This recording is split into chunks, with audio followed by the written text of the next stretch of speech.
I mean, self-love cannot happen in a day. It takes a lot of time. But honestly, when you reach that position, nobody's going to knock you down. Nobody can say anything. And if they say, it would not affect you. You just laugh over it. It'll just come, it'll hit in 1 year and it's going to go another.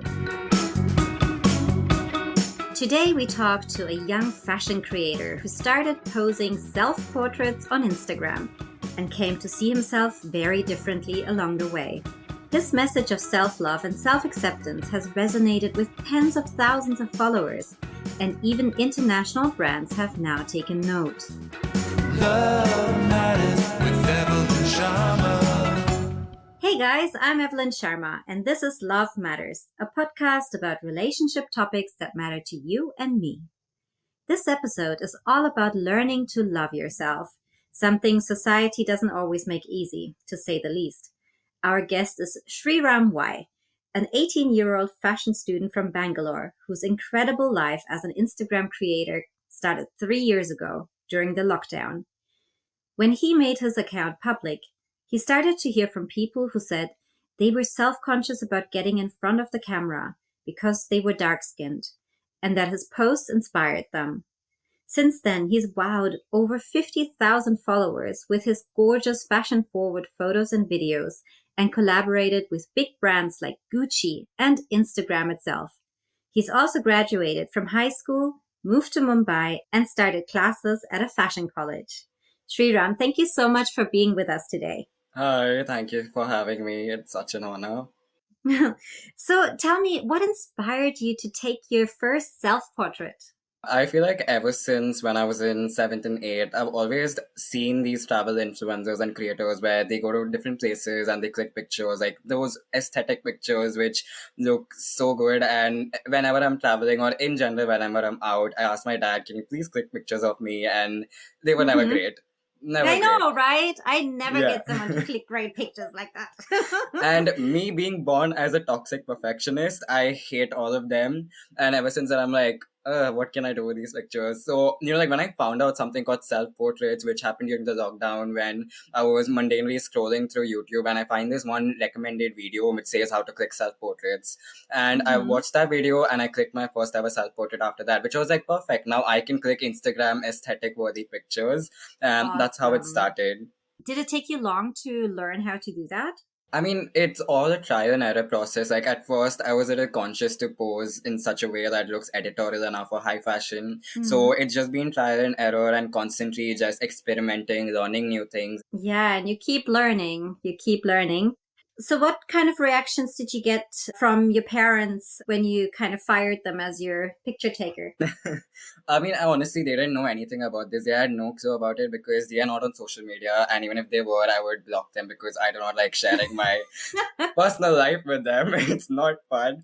So, my brother was there on social media, but again, I blocked him. So, so they had no clue about this, but once everything started going in place where I actually started becoming like a proper creator, earning money when, like they saw my first paycheck that came.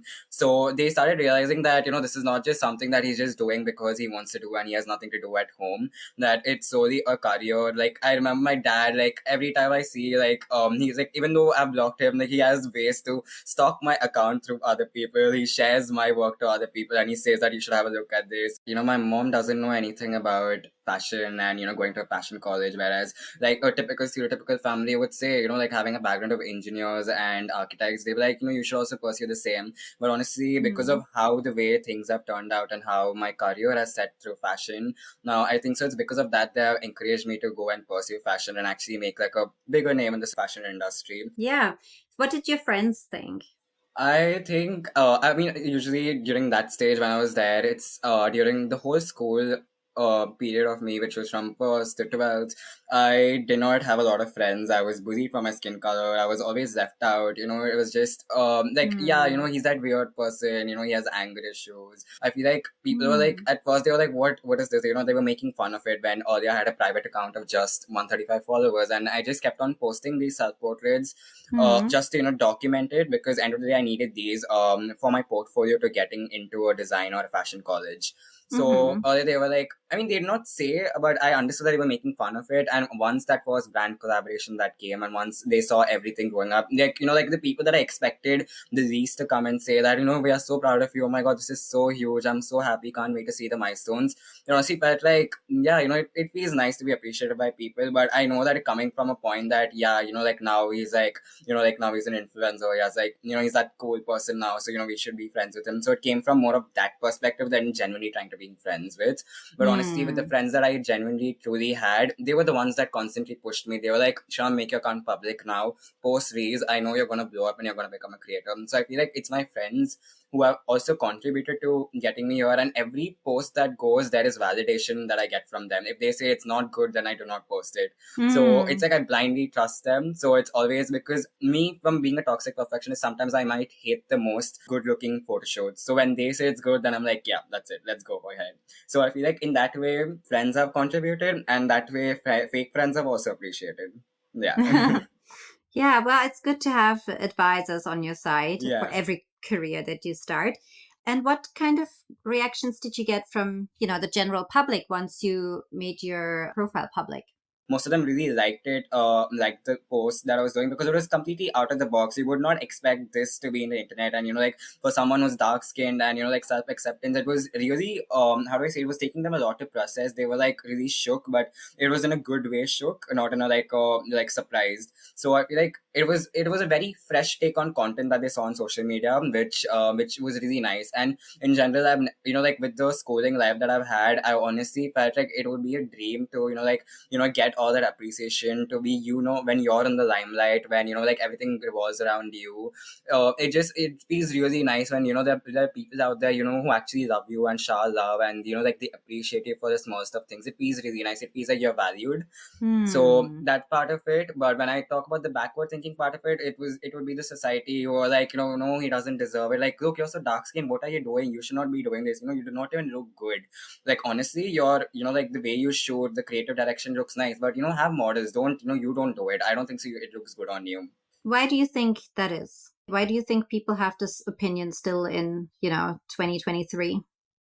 I feel like it's honestly, how do I say it comes purely out of jealousy that they cannot see someone doing so well. Another thing, it might be that, like the society has you, oh yeah, that type of guy, yeah, that type of girl, they look attractive and you're not attractive enough for that. So they do not look from the perspective of, like art and content and how it is shot, but they look at it from the looks perspective, which I really don't know why we're thinking so backward. But I honestly feel that with the Gen Z generation now, they do not really have to pinpoint on skin color. I mean, we are talking to the Gen Z generation who are well educated that way. I would still say the Gen Z generation that we have from the rural, they still comment. I got hate comments from them yesterday itself. Like all the Hindi galis that they've used for it, and they were like, yeah. So I feel like it's, I don't know, it probably from their point of view it comes from jealousy, and they do not like that, like someone who looks just like that, why is he deserving all of this? Like, why is he doing well? So it comes from that. But honestly, with the Gen Z society that I am right now in, which is in South Bombay, and like pretty much of the kids who are well aware of it, I mean, till now nobody has pinpointed or bullied me or picked on me for my skin color. So which I feel like is really nice that finally we all are mature enough to not pinpoint on something that people have no control over.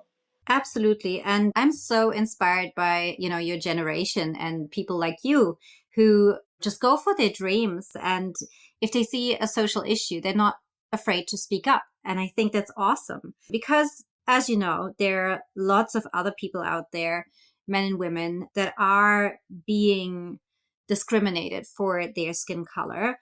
Do you have any stories of your own? I do. I mean, it's always happened that, you're considered as poor, you're like very financially low. And I have multiple incidents. Like every time going to the supermarket, you're considered as working there. And it honestly pisses me off that, how dumb can people be?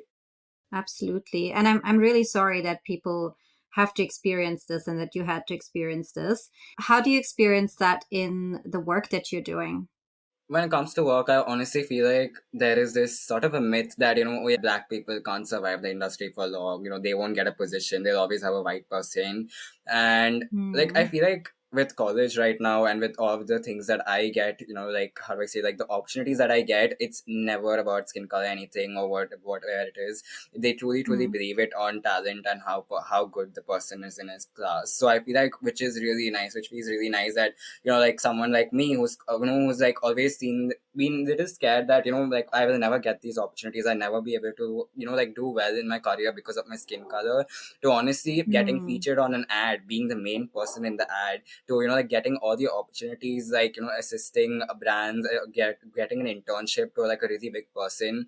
I feel like it feels really nice that it's not about your skin color. But honestly, like, because that the store incident has been affected so much that right now also, if anybody asks me, I do not say it, hey, I'm so sorry, I do not work here. I lash out because, like, I don't understand, people are dumb. Like, can you not understand if someone's wearing a particular uniform? Like, that's like, that shows like how not observant you Mm. are. But do you see how you are doing a very, very impactful work with your pictures and becoming a role model for a generation? Do you see how truly impactful that is? What would matter a lot for me is that, like when I grew up, I did not have anybody who I could look up to, who I could speak to, who, like having the one friend that, like would be like a therapist sort of a thing for me, that they are there for me, and, like I can speak freely to them, I can cry on the shoulder. I never had someone like that, and I've suffered and suffered and suffered, and I've survived. When I feel like right now, when, like somebody out there who's facing the same thing is able to look at me and feel inspired and come and talk to me, I feel like I am that shoulder that they need right now. And it's like a lot of pressure on me that, I need to do it for them. End of the day, it doesn't matter about what I am doing. It feels like I have a purpose right now that has to be fulfilled.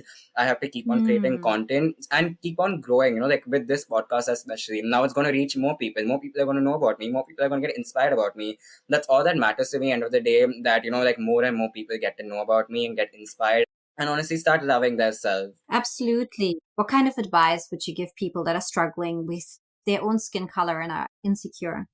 Honestly, you have to stop feeling that your skin color is a flaw, because you're not responsible for it. And, think of it in that way, that it makes you attractive enough. That makes you stand out from the crowd. I mean, like, you have like 50 million white people. You're the only black person there. That makes you stand out. And, you should be happy about it, not think it in a very negative way. And, like start loving yourself, because the more that Mm. you feel insecure, the more that you put yourself down there, the more you're going to harm yourself.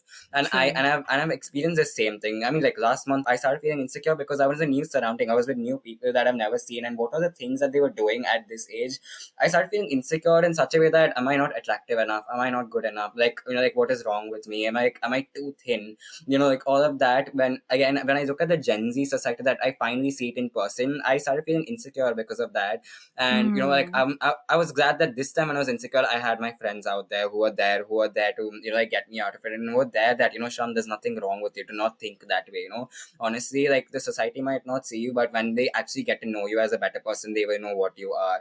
So that, like when you get too insecure about yourself, you harm yourself to a certain extent that you're ready to ruin yourself. And Mm. I've gone to that position, like when I was back in 7th and 8th, when every day it was all about skin color and all of that, and I've kept on doing myself with, like literally going to a level of skin bleaching, to, like putting face packs, face masks, everything on my face, every product that says skin whitening, skin glowing, just so, look fair enough, because like the society was not accepting Yeah. me. Right now when I look at it, I feel like, what is wrong with me?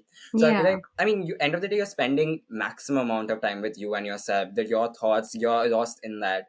So I feel like there's no point, like thinking about what the society has to say, or just to fit in, or just to be acceptable for the society. You have to start loving yourself, then only you're not going to harm yourself. You make that, when it's you and yourself, it's a comfortable surrounding, that safe surrounding, that nobody can knock you down. You become a more confident person when you start loving yourself. Right. I Right. mean, self love cannot happen in a day. It takes a lot of time, a lot of time. But honestly, when you Right. reach that position, nobody's going to knock you down. Nobody can say anything. And if they say, it would not Yes. affect you. You just laugh over it. You just come, it'll hit in one year and it's going to go another. Absolutely. And I think it's so true what you said. When we grew up, I mean, I grew up in Germany. I never had an Indian girl as a role model, but now there are so many mixed girls. So now I have, of course, role models all over. Even when I started in Bollywood, I didn't know the language very well. And so I had the strong accent, which I still have. But then I thought of, Selma Hayek and Penelope Cruz, who all have the strong Spanish accent, and became known for their accents. And so I just ruled my accent. And people knew me from my movies just because of my lines, because they Yeah. sounded different. Honestly, when I was telling my friends that, guys, I'm doing a podcast with Evelyn, and they were like, oh my god, Evelyn from Ye Jawani Hai Diwani, like the dialogue that you said, they could literally recognize you, that, like, yeah, that's what you said. Oh, that word, yeah. So I feel like, whatever you think that is Yes. insecure or anything, that's what is going to make you stand out. That's what you are. Absolutely. Even the Bollywood industry would tell me, like, you won't go far because of your accent. But every movie I booked because of my accent. You keep proving them wrong, and end of the day, things change over time. Of course, of course. And I think it's great that, the next generation or even this generation has more role models to look up to that are more like them. And just like you are breaking through in being a fashion creator and going to fashion school and being able to influence these brands that you work with to become basically more colorful. How big do you guys think the skin lightening industry in India is? Let's hear what the World Health Organization says. Love matters. According to the World Health Organization, about half of all skincare products in India are lighteners designed to change the user's skin color. The WHO estimates that these products account for a $500 million industry in India alone. Wow, that's a lot. It was interesting that you said you had tried skin lightening products yourself when you were in school. Yeah. And now, have you seen that these skin lightening products, like, for example, Fair and Lovely is now Glow and Lovely. Everyone's trying to be a bit more sensitive towards this topic. Do you think that brands are moving towards, like you said, inclusivity actually, or is it still just, a fad? I feel like with Fair and Lovely, an example, they are still on the same line of projecting that, you're dark skin, now you can become white skin by using our products. And me being a consumer at one point of time, my mom being a consumer at one point of time, I've seen how horrible it's on your face. Again, it's basically skin bleaching. And, the way your skin breaks out, the way the after effects of it is just very, very brutal and horrible. So I feel like from their point of view, I don't know if they're truly trying to be inclusive or they're just being inclusive because the society has now told them to be. So yeah, I guess being part of a $500 million industry, I wonder, like, if they ever want to change, because in the end, these brands are forming society with their ads. And then that kind of thinking will never stop because those ads are still circulating and brands are still making money. Honestly feel like this sort of thinking that being dark skin is going to make you look poor and make them feel exclusive, it's all because of these ads that have contributed to this sort of a backward thinking. So again, another influence of why people think so backward. Absolutely. You were saying that in fashion school you guys do photo shoots and you guys think about how to create ads. What do you think would be a better ad for, a skincare product? I honestly feel like a better ad would be casting all sorts of models and making it very raw and organic. No filter, no, like lighting, no this, that. As raw as organic, like just capturing from your phone, as simple as that. And having every shade of beauty, every size, every skin color, every skin variant, every type, like vitiligo, freckles, everybody using the product and what they honestly think of it, because I would generally know what, like that feels like I can rely on the brand, like the way unfiltered and raw they are and how they have everybody. That would influence me, because end of the day, if I look from a consumer point of view, that would influence me that, like, wow, okay, this product is perfect for everybody, for every skin type, for everyone. And it would honestly influence me to go and get the product because of that rawness that everybody can use it. And, it's not like only you're supposed to use this, so you're going to become like this. I can see the creator in you, the director of, a great ad for a skincare product. I hope that it will come your way soon. I can also see that you have high standards for what you want to promote and how you want to promote it. And you've already said that, the key to loving yourself is to accept yourself. And you also said it's a long journey. And it doesn't come overnight. But do you have any hands-on tips? Like, what can you do in a situation like this when you are being turned down because of your skin color or because of your plus size or whatever? How do you deal with that so you can grow from this rather than getting stomped down. Mhm. Like, what's a I tip? honestly feel like, you should really have somebody who's there for you end of the day. That, like somebody you can go and speak out to, somebody you can go and, like cry on someone's shoulder, they're there for you. They, that they comfort you, Mm. the comfort people that we say, and, the safe surrounding that they give us. I feel like that is very necessary for you to, like overcome this. Like, because again, it takes a lot of time and effort. And there's this very fine line between loving yourself and feeling insecure. Like one day you love yourself, the next very same day you feel insecure. So, like having that Mm. person next to you, I feel like you slowly get on the progress of starting to love yourself. Another thing that I feel is there are multiple things that make us confident. There are multiple things that make you feel like, yeah, you're the main character of your life.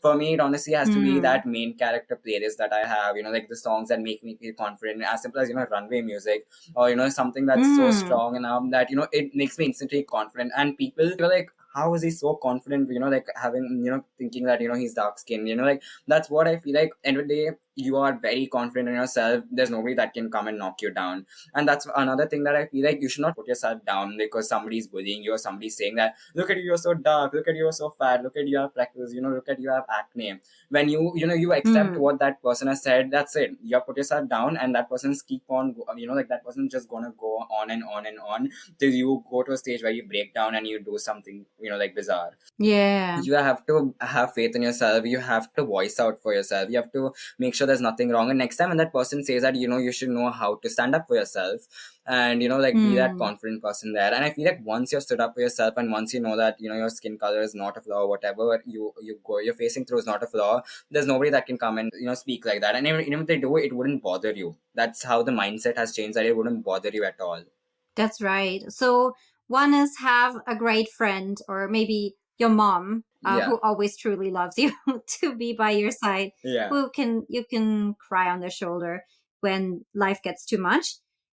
Two is have a psych up song that gets you back into a good mood when somebody tries to trample you down. Anything that makes you feel confident. That's right. And the third thing you said is stand up for yourself and keep standing up for yourself, Yeah. because that's what really gets your own self-esteem going. I feel like end of the day, whatever flaw you have, whatever it is that the society does not accept you and make you feel inclusive, constantly try your level best. And even if you're still not getting it because of it, it's okay. But end of the day, you feel satisfied that I put each and every effort. I went and like as simple as me going for auditioning where I'm the main character, but they said that sorry, you're dark skin, so we cannot have you. But still I went and put an effort and put myself out there, and I did go for audition it. So I feel like that as an example that even if the society is not accepting you, it's okay. But like you went and made an effort to go and stand there instead of having that FOMO that oh, I wish I should have gone there, like I really wish I should have been. But Sriram, that is why you have 50,000 followers, and that's why Gucci and Instagram want to work with you. So if you are this courageous person who still goes for it, that's how you will really make it. Yeah. And I think that's why so many people are inspired and look up to you. Yeah. Thank you. Thank you so much for your work, and truly inspiring. Thanks for being here, Sriram. Thank you so much for having me. It was truly an honor.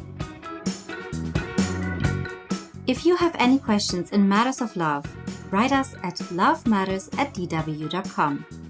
We'd love to hear from you, and your question might be featured in one of our upcoming episodes.